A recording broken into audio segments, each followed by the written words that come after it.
since it's National Popcorn Day, let's get popping with Chef Randy's Daily Dish.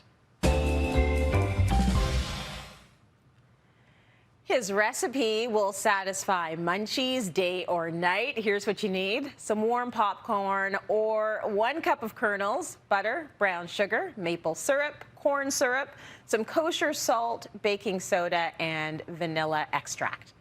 Okay, Randy, I love this stat. Canadians consume more than 6 billion cups of popcorn a year, and I bet they'll eat even more once they try your recipe. It's Chicago mixed popcorn. I really never heard of Chicago Mix until I went to Chicago. And when you're leaving in the airport, they've got this store there, and there's a lineup of like 150 people buying $20 bags of popcorn. And I'm like, who spends $20 on a bag of popcorn? Well, I get in the line and I try a little sample out. And I'm like, I'm not going to spend 20. I'm going to spend 40 because I need 2 bags. I need to take some of this home. It's like that classic flavor of like sweet and then the salty with the cheddar. And it's addictive. You just can't put it down. So good. So what we're going to focus on today is the actual caramel part, because I feel like that's the hardest part to make. And a caramel corn is kind of difficult, but you know what? If you make it at home, then you don't have to spend the 40 bucks and you can pass it out and it makes a great present. So let's start with the caramel, shall we? Let's do it. You know what I got in the bottom of this pot right here, Trace? Do you know what that looks like? Is it sugar? Is it butter? Butter, melted butter. You know it's butter. I mean, caramel's you're gonna need butter. Popcorn loves butter. It's like the instant marriage that's just made, the flavors at work. And right away, I'm gonna go with some brown sugar in there, and that's gonna break down softly. I've got some corn syrup, right?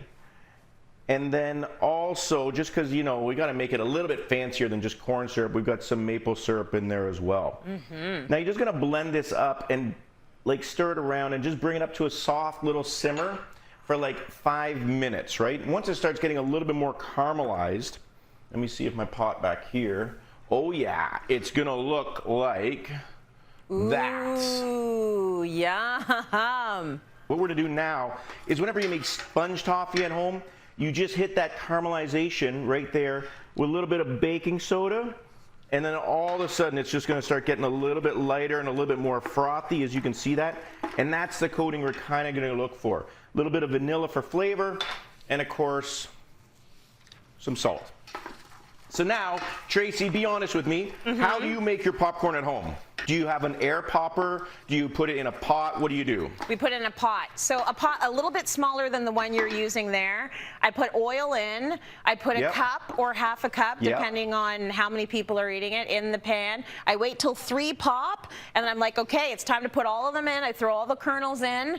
And then what I used to do is put nutritional yeast on them, because the kids were fooled into thinking that was cheese for a while. Now they're over it. Now it's like butter, butter, butter, and chocolate chips. We make popcorn all the time. I do olive oil to start because I like the flavor. And then when it starts popping, I just crack the lid a little bit, because I think the common mistake people use at home is they leave the lid on the popcorn.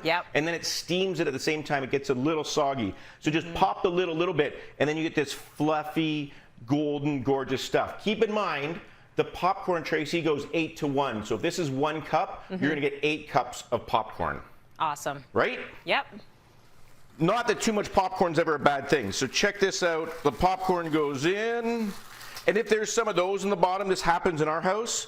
Guess what? We have a little monster, our camera woman, that loves those. So you know what? You got to treat them well. She loves the unpopped kernels. I don't know if you've got one of those in your house or not. That's so cute. Yeah, we have someone in the house that'll eat the unpopped kernels. I like that. It's a good little crunchy snack.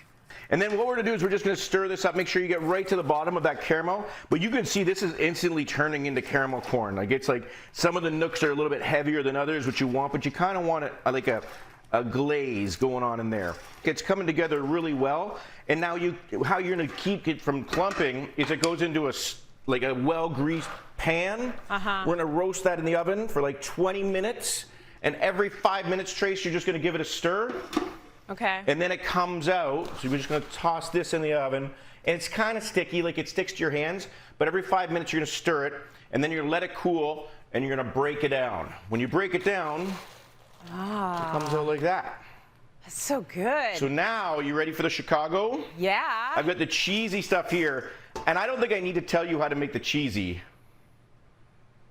What is that? You just get some cheese powder and you put it on there with a little bit of salt. That's a little bit of cheese powder. Oh, that's If you don't know easy. where to find that, you can also find it in the bottom of a pack of macaroni and cheese. That stuff really works. So I got half cheese. So smart. Half caramel. Here we go. This is fantastic, Randy. Oh my goodness. Chicago mix right out of Barrie. Can you possibly imagine? It's amazing. Right?